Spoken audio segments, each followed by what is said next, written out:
Welcome to the HCI family of podcasts. We're your source for personal, professional, and organizational growth and development. We share our own original research, explore industry trends, and interview executives and thought leaders from across the globe. Join us for practitioner-oriented content around all things leadership, HR, talent management, organizational development, and change management. Maximize your personal and organizational potential with the HCI family of podcasts.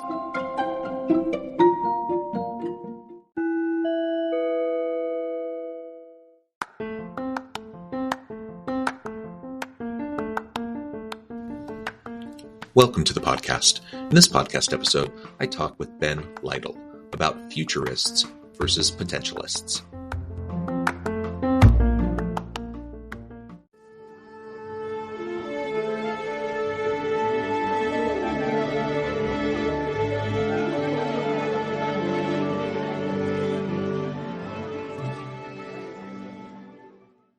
Ben Lytle, welcome to the conversation today. Thank you, John. Happy to be here. Yeah, it is a pleasure to be with you. You're joining us from the Phoenix area. I'm south of Salt Lake City in Utah. And today we're going to be talking about futurists versus potentialists. I was really intrigued by this when we were first setting up this interview, and I was looking over some of the materials you sent me. You know, I know you see yourself as a bit of a futurist. I've thought of myself a bit that way as well. But I like this framing around potentialists. I'm really excited to unpack that with you. As we get started, I wanted to share Ben's bio with everybody.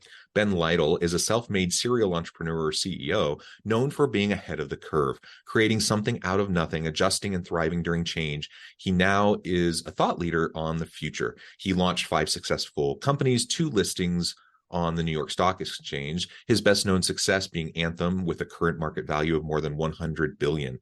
He is a healthcare policy expert who served on state and presidential healthcare commissions and a governance leader with extensive public company experience. And I could share way more than that, Ben, but I'm going to pause there. Anything you would like to share with the audience by way of your background or personal context before we dive on in?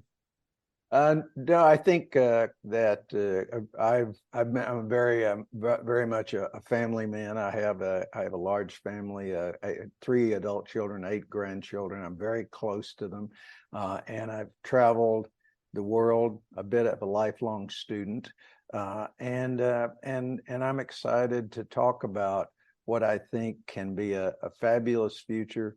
But the more we prepare ourselves to do it, the better it'll be. All right. Well, let's start with the whole notion of futurists. There's a lot of people who are self-proclaimed futurists. I kind of see myself, at least in part, as a bit of a futurist. Right. How would you define that? What does that mean to you? And then we can contrast that with this idea of potentialists. Yeah. Well, I think the when I think of futurists, I'll just mention 2 or 3 names, 2 contemporary and one who's was one of the real early fabulous futurists, I believe. Just to give a context, so in today's life, I would say Ray Kurzweil, who is both a scientist, writer, and an incredible thinker. And he goes so far as to often pick dates and times, and not many people will do that because it's so hard to do. But I think Kurzweil is somebody I pay a lot of attention to. Another guy is Peter Diamandis. He's definitely got a big audience, and he pays a lot of attention to the future and tries to predict it and give a lot of advice around it. The father of all those in my lifetime was the guy who wrote Future Shock, and he had a lot of influence on me. He wrote 3 seminal books around the future. So, but in thinking about what is a futurist, I think their concentration is trying to tell you what it's going to look like, what it's going to be, what are you not paying attention to that you should, and that's a very healthy thing. And so early in my career, because I was in the early days of computer technology. It wasn't like you could pick up a newspaper and read about what was going to happen in technology. It just wasn't front page news in those days. And so I learned to follow people that I thought could contribute to my knowledge and to also predict where we were going. So that's what the way I looked at a futurist. Potentialist is really a little bit different, and the premise for me, at least, and why I call myself a potentialist and have for a long time, is that everything that we're doing, if you look at the arc of history, it's lifting us towards a higher potential. We're tapping into more as a race, and as individuals, we're tapping in to our innate potential more. The IQ, at least according to one expert, has increased 60 points in 120 years. That's amazing, because we don't think about 120 years ago people having low, on average, lower IQs, but they did. And almost all that growth has come in abstract thinking. And it wasn't like some government mandate said, okay, we're going to increase IQ. It's just happened. And there's a number of other measures I could talk about. We're more civilized. 120 years ago, we used to take kids to public executions in this country, if you can imagine. We wouldn't. First of all, we don't have public executions anymore, but also we sure as heck would never think about taking kids. That's how far we've come, and we forget that sometimes. So what I believe is that we are evolving to a higher level of tapping into more of our potential. And that's coming for a lot of reasons. Technology, we're going to integrate more tightly with automation, which is going to unleash a lot of potential we can't do today. We don't have or don't know how to use. It's going to come because of the population decline, and each of us is going to become more important. And the work we do is going to become more important, and how we spend our lives. So, and for me, I really this came in a moment when I was 20 years old, and this says the power of education. A charismatic young professor said to me in our class of about 18, "You don't have to be anything anybody else wants you to be. Mm-hmm. What you can be is already inside you, to be discovered, and through outside experiences to be discovered. And you discovering and living your potential is the only real measure of success." And I've then tested that theory with so many people who were considered famous and massively successful that I had the opportunity to know. And pretty much that's what every one of them said. I would ask them, "Do you feel successful?" And they would say, "Yeah, I've done my best." Essentially, they would say, paraphrased, "I've done my best to be my best and left the world a little better than I found it." Yeah. That's it. Yeah. And collectively then, if we're all doing just a little bit better, collectively, that's how we advance communities, society, the human race as a whole, right? And make the world a better place. I love that. And really, this idea of futurist versus potentialist, it's not even an either or, right? These are kind of two separate things, right? Yeah. Right. And I love, as you were describing futurists, it's absolutely essential that we pay attention to trends and try to map out what things could look like moving forward. That doesn't mean we have a crystal ball. I can't, perfectly predict anything, but when you look over the arc of history and you look over recent trends in recent decades, you can see patterns and you can scenario plan. And we don't know when the big next disruption will happen, but we know a disruption will happen. And so you can start to scenario plan, and you can start to, kind of look around the corner a little bit to see what might be coming. Now, again, nobody can actually know what's going to happen, but we can have a fairly good sense of the potential possibilities of what can happen. So that's a really important thing. So in business and organizations, we talk about strategic planning. Strategic planning, kind of the old school mentality around strategic planning, I think is a little passe. And now we need much more of an ongoing live strategic plan, something that allows us to be more agile, that allows us to look into the future a little bit more clearly. And it's been fun to see organizations make that adjustment over time, or at least a lot of organizations. I also really like how you described potentialist. I think that's certainly what I see my work as. I want to help develop the potential of people around me, myself and my family and people around me. And we all have so much potential. And that's it gets limited for a variety of reasons. Sometimes there's external constraints put upon us. Sometimes it's limiting beliefs that stick around in our heads from what society has told us or we've told ourselves. There's a lot of reasons why people kind of sell themselves short and why people don't fulfill their potential.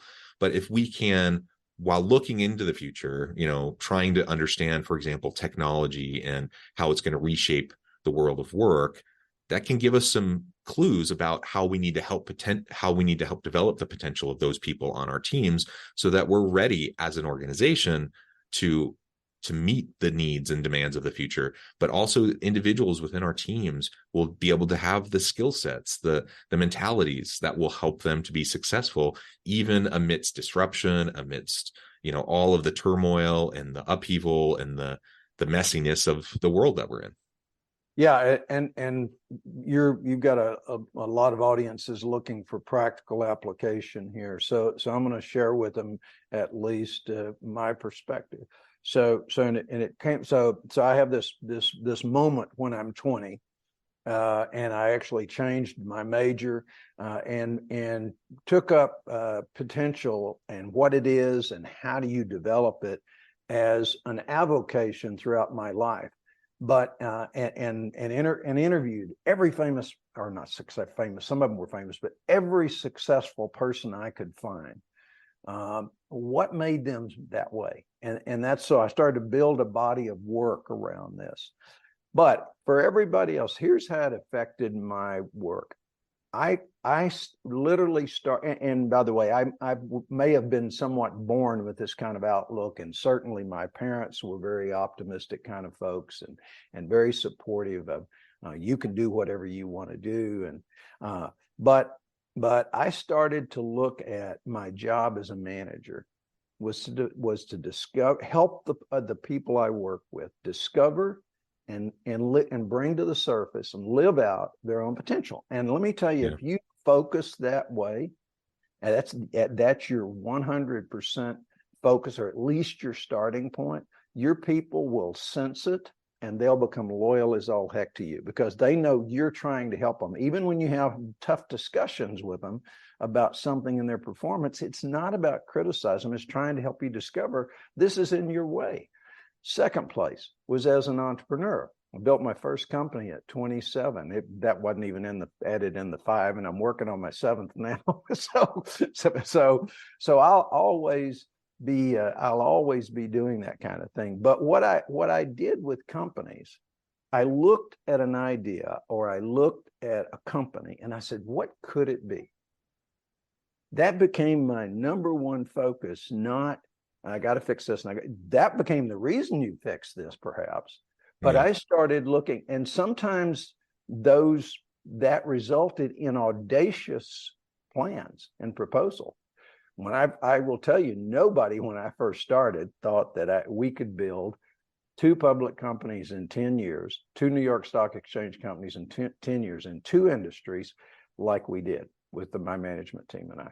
And we built Anthem, which became huge. We became Accordia, which became one of the 7th largest broker in the world. And we did that in parallel, the same team. And this was a team that never built a public company, knew nothing about brokerage.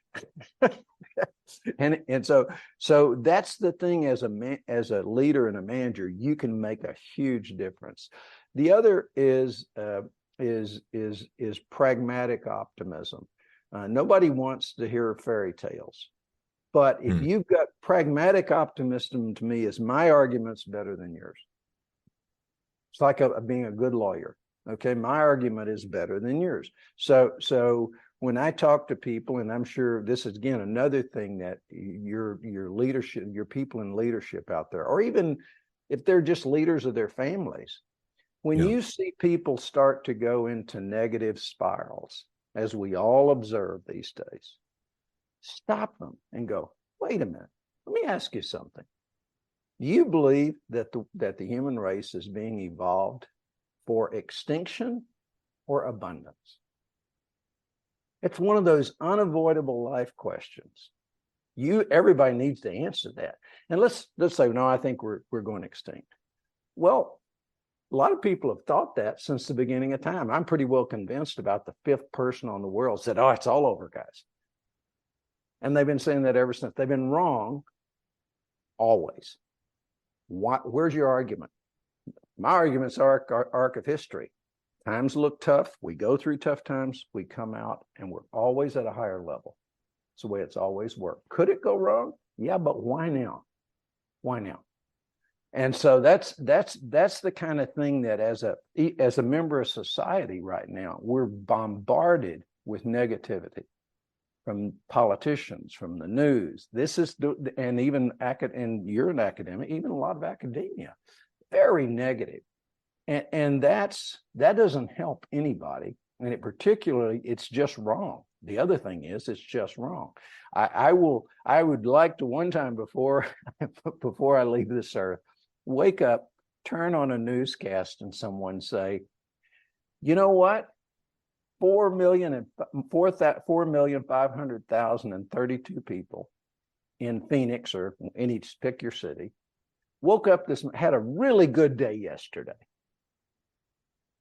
Or 262, it wasn't so good. Now think about how different that is. But that's the reality of the world we live in, not the other. So I think as a leader, if you can help bring that potential out of people, if you can see the potential in a business plan or an opportunity or a company, and then if you can speak with pragmatic optimism, be someone who shines that light into your world, your family, gatherings, your work, it's going to make a difference. And it is really, really needed right now. Yeah. I mean, you mentioned politics, the media, we're in the US at least, but I think it's this way in many parts of the world, that we're very, very divided. Right. It's very polarized. Right. There's a lot of social upheaval. And then you have other parts of the world. You have the conflict in the Ukraine. You have the conflict in the Middle East right now. I mean, there are definitely challenges, and nobody's suggesting that we put our heads in the sand and just pretend like everything's roses and peaches, but it's recognizing the real challenges, but also understanding how they fit contextually into the broader arc of history, as you've mentioned. Right. So, I have all sorts of concerns about the world. I have all sorts of concerns about a variety of things. But I also then get to choose, what am I going to focus on? Am I going to focus on being overwhelmed by the things that are not the way, I wish they were different? Or am I going to pragmatically, try to put a plan in place and move forward to make a difference and to try to improve the things that I feel are not where I want them to be, whether that's in my personal life, at work, at home, or whatever the case may be. And just having that, again, not a head in the sand, Pollyanna-ish kind of unrealistic optimism, but just like an optimism founded in history, like founded in the fact that collectively we are better off today than we were a generation ago. Absolutely. Certainly 100 years ago, 200 years ago. And so are there things I'm worried about, concerned about? Absolutely. If we zoom in on just the workplace, are there things in organizations that are toxic? Are there leaders that are toxic? Are there unhealthy organizations? Are there organizations that exploit their people and exploit the environment and their consumers? Sure, there are. But collectively, I think I'm glad I live today and not 50 years ago. Right. I'm glad I work in the organizations of today and not the organizations of 50 plus years ago, because collectively it's just way better. for You're people. right. And Jonathan, you bring a point that's critical. And I'm going to make a link here between the potentialist mindset and working towards your potential, and something that is absolutely crucial, and I think will become the focus of education, will become the focus of the way we look at people in the future, and that's wisdom.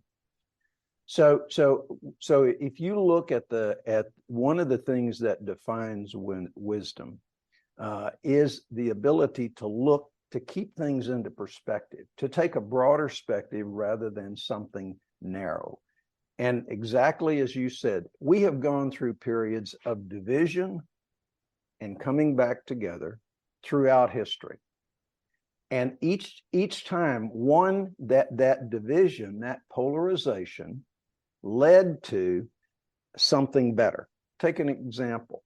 In the 17th century religious wars, people in Europe were suddenly friends, neighbors who had spent their entire lives around each other, were attacking each other and physically, and there was a lot of bloodshed, and it got into politics and in battles between kings. It was a horrible period of time, but it led to the Enlightenment, and the Enlightenment rejecting being controlled by that defining our lives.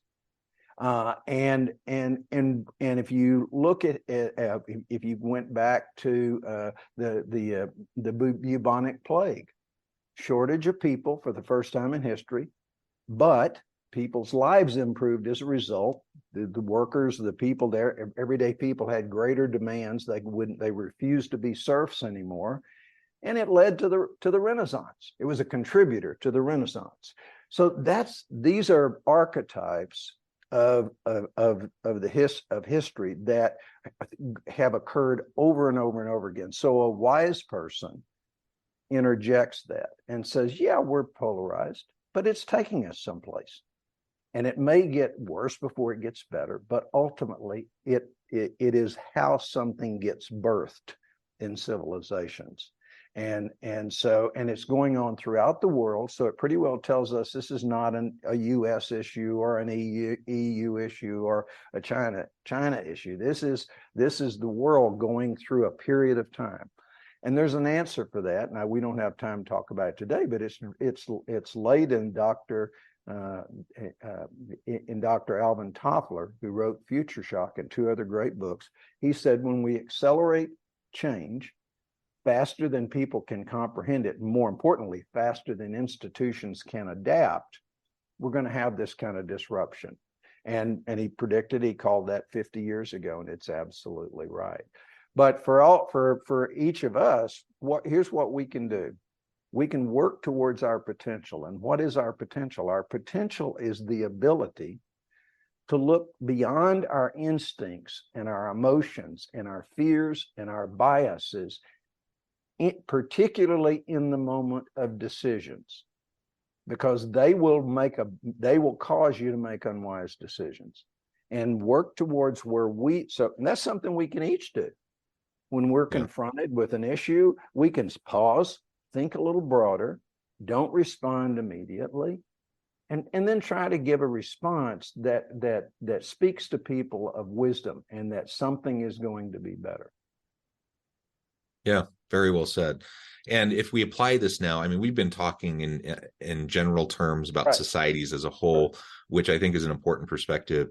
We've talked a little bit about how this applies into organizations and to teams, but let's zoom in and focus in on that for just a few minutes. Sure. You know, if I'm a leader, you know, I could be middle management all the way on up to executive level. It doesn't really matter.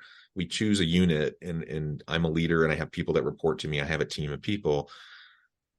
I like how you described earlier that, you know, you saw your role as a leader, like your number one job was to develop the people around you and to help them fulfill their potential. I agree with that. I think that's the number one thing leaders should be doing.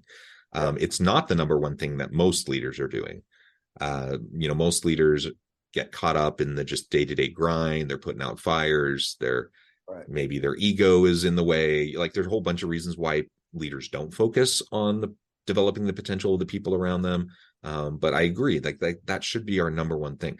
If we agree that that is what the greatest leaders do, they develop the bench strength, they develop the potential of those around them, and it's a rising tide lifts all ships kind of scenario where, Right. you know, I invest a lot as a leader into you. Sometimes you're going to leave. You're going to leave my team. You're going to leave the organization and go somewhere else. So I could feel like, oh, that was a waste of time and energy. Or I can just recognize that that's part of the process. Like sometimes people stay, sometimes people go because there's better opportunities elsewhere. But I recognize the necessity of investing into and pouring into my people so that they feel valued, so that they feel like they have an opportunity to grow and develop into their potential. And more often than not, when you develop people that way, they're going to be happier, they're going to be more engaged, they're going to be more productive, more innovative, and you will have some people leave, but you'll have more people who are loyal to you and committed and are going to really put their whole heart into the work that they do. Well, and here's the thing, an easy walking around way to think about it. Think about the great leaders throughout history. I happen to be a Churchill fan, but you could add in battle George Patton, you could add George Washington, John Kennedy. They called us to our better selves, always. Now think about that as not only a leadership tool and not in big terms, but in very precise terms. One of the things I learned to say to my subordinates, even at high executive levels, when I was running 40 or 50,000 folks, my executives, they'd bring me something and I'd go, do you think this is your best work? It's a very interesting question. When my kids would come to me with, whether it was their grades or something, I'd go, is this your best work? And that wasn't meant to sound, what do you think? And almost invariably they'll go, well, maybe not my best. Well, how would you improve it? What would you do different? I just ask questions. Yeah. And they always produced something more serious, something better. It was very rare, but sometimes they would say, no, I believe this is my best work. And you can use different terms, but the idea is calling people to be their best, to reach inside and pull their better self to the surface. And that actually has powerful stuff in psychology as well. You're essentially tapping into that inner person inside you that does want to be better and does want to do better. And so it's a really powerful and pragmatic way to lead and coach that I find. And so, my books and my speeches around my book are trying to call us to our better self, because it's coming in magnitudes and it's going to get easier because we're going to have the power of automation to help us get there. Yeah, well said, Ben. This has been a really fun conversation. I know at the time I'm going to need to let you go here in a minute, but before we wrap things up for today, I just wanted to give you a chance to share with the audience how they can connect with you, find out more about your work, where they can find your books, and then give us a final word on the topic for today. Okay, great. This is the book that's out there right now is called The Potentialist: Your Life in the New Reality of the Next 30 Years. And I think you'll find it an interesting and useful read. I'm in the process of writing the second book, which I'll release next year, which is called Potentialists 2, The Pursuit of Wisdom. And then the third book will come out 2 years later, probably 2026. And that'll be how do high potential people blow it? How does that happen? And that's called Predator and Prey. And so that's the three books. You can find me at potentialistfuture.com. That's my website. I'm also active on LinkedIn and on in Facebook, and love to connect with people. I give a lot of speeches, a lot of webinars, but that's the purpose. I'm trying to do what I can to get us to reach inside our best selves, because we're going to have a great opportunity to lift humanity and ourselves in the next 30 years. Ben, thank you so much. It's been a pleasure. I encourage the audience to reach out, get connected, find out more about what Ben can do for you, check out the books. And as always, I hope everyone can stay healthy and safe, that you can find meaning and purpose at work each and every day, and that you can all have a great week.